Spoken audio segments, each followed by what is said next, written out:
Good afternoon, friends. ইয়াত এটা বস্তু আপোনালোকক অৱগত কৰিবৰ কাৰণে এই ভিডিঅটো বনাইছো। ইয়াতে লিখা আছে গাঁও পঞ্চায়তৰ নিৰ্বাচনত প্ৰতিদ্বন্দ্বিতা কৰিব বিচৰা ব্যক্তিৰ কি কি নথিপত্ৰৰ প্ৰয়োজন হ'ব। নাম্বাৰ 1 ইয়াতে লিখা হৈছে বাকিজাই ক্লিয়াৰেন্স সাৰ্টিফিকেট।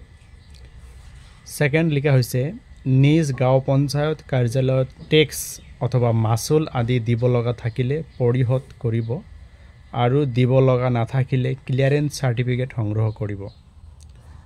নাম্বাৰ 3 স্থানীয় সমবায় সমিতিৰ অথবা কোঅপাৰেটিভ সোসাইটিৰ পৰা যদি ঋণ লৈছিল হেয়া পৰিশোধ কৰিব আৰু ৰচিদ সংগ্ৰহ কৰিব।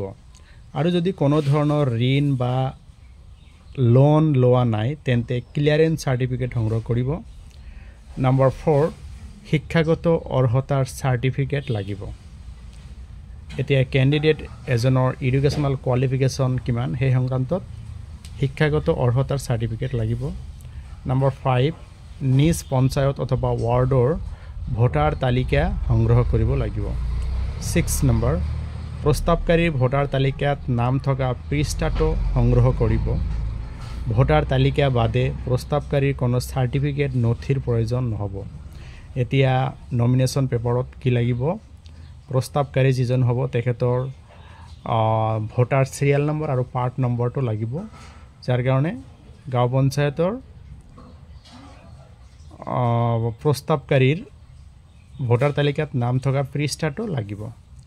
7 প্ৰাৰ্থীৰ নিজ গৃহত ব্যৱহাৰৰ উপযোগী হোৱাকৈ স্যানিটাৰী টয়লেট আছে বুলি শপতনামা আকাৰে উল্লেখ কৰি এফিডেভিট দিব লাগিব। এতিয়া ক্যান্ডিডেটৰ জনৰ ঘৰত যদি স্যানিটাৰী টয়লেট আছে সেই সংক্ৰান্তত এখন এফিডেভিট দিব লাগিব। নাম্বাৰ 8 প্ৰাৰ্থীয়ে শিক্ষাগত অৰ্হতাৰ বিষয়ে বৰ্ণনা কৰি শপতনামা আকাৰে এফিডেভিট দিব লাগিব। এডুকেশনাল কোৱালিফিকেশনৰ declaration by way of affidavit দিব লাগিব। নাম্বাৰ প্ৰাৰ্থী অথবা প্ৰাৰ্থীৰ স্ত্ৰী অথবা স্বামীয়ে বাল্য বিবাহত জড়িত নহয় বুলি শপতনামা উল্লেখ কৰিব লাগিব। তাৰ পিছত আপোনাৰ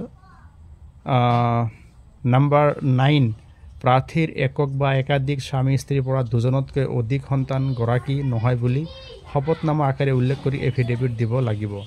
গতিকে গাঁও পঞ্চায়তৰ নিৰ্বাচনত প্ৰতিদ্বন্দ্বিতা কৰিব বিচৰা ব্যক্তিৰ কি কি নথিপত্ৰৰ প্ৰয়োজন হ'ব হেয়া 1 পৰা 9 লৈকে 10 লৈকে উল্লেখ কৰিলো।